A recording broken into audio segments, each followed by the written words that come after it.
Okay, this segment we want to talk about how protein structures are actually created.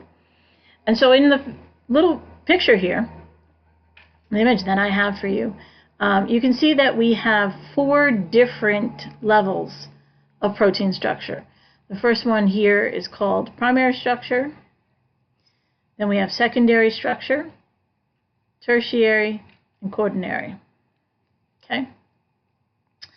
So I want to talk about primary structure first, because if you don't have primary structure done correctly or created properly, that could be a problem. So the way we get primary structure is we read DNA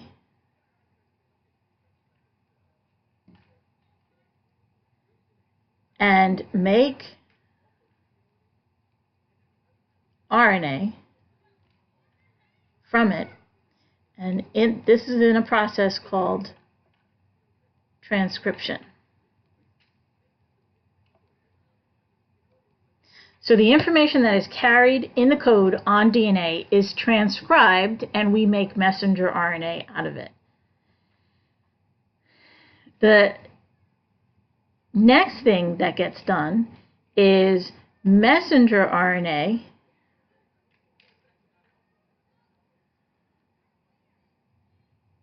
transfer RNA and ribosomal RNA are all involved in a process called translation.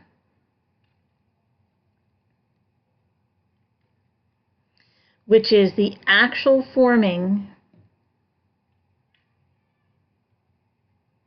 or formation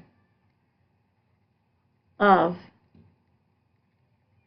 the primary structure protein.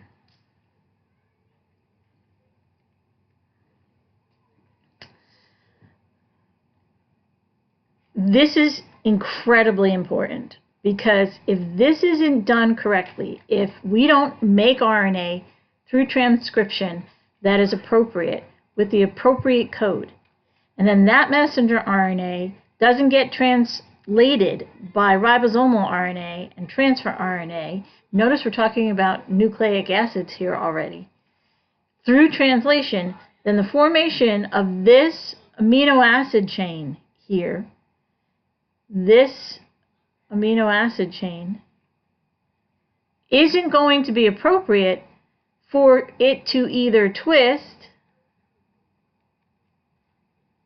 into this alpha helix or fold into this pleated sheet. If you don't have the right amino acids line up, where you have the positives and the negatives, the polars with the charged, if you don't have those correctly aligned, these will not form. And if these don't form, then you won't get this or this formed properly. Tertiary structure is the last bit of folding. In tertiary structure, we have either the alpha helices or the pleated sheets folding or twisting again in on each other. Quaternary structure is a different situation. Notice here, I'm going to change colors. Notice that you have 1, 2, 3, it just so happens, 4 different tertiary structures. So quaternary structure is a combination of multiple tertiary structures. Sometimes we don't get this far. Sometimes we just have a tertiary structure. Sometimes you just have a bunch of alpha helices. I don't know if I'm going to be able to draw this.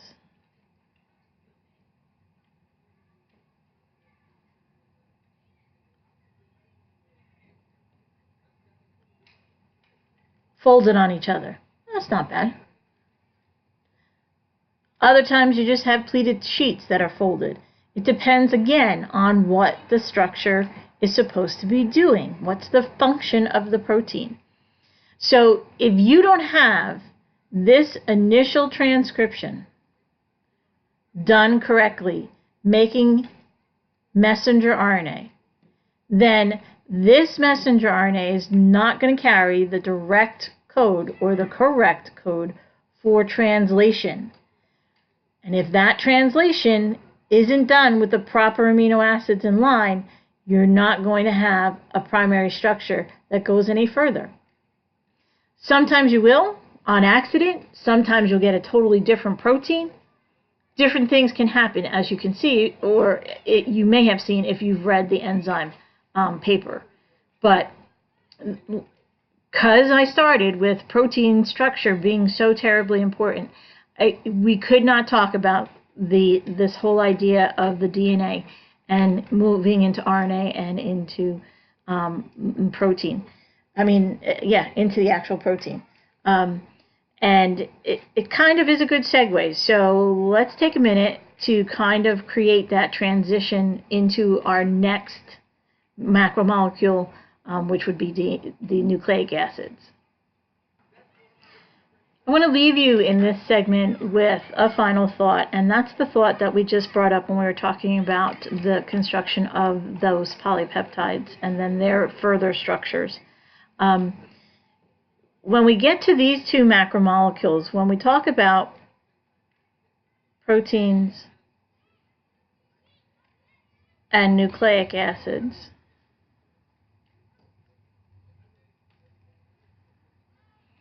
it's almost an unavoidable cycle. You can't have one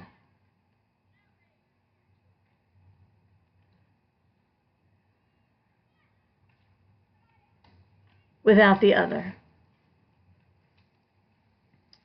So again, the direction goes like this. You start with a DNA code. That code gets transcribed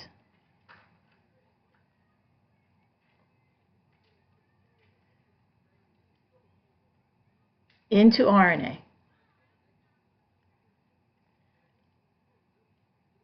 That gets translated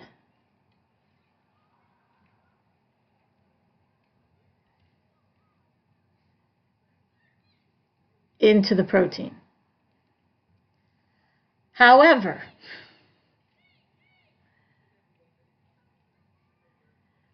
I can't do this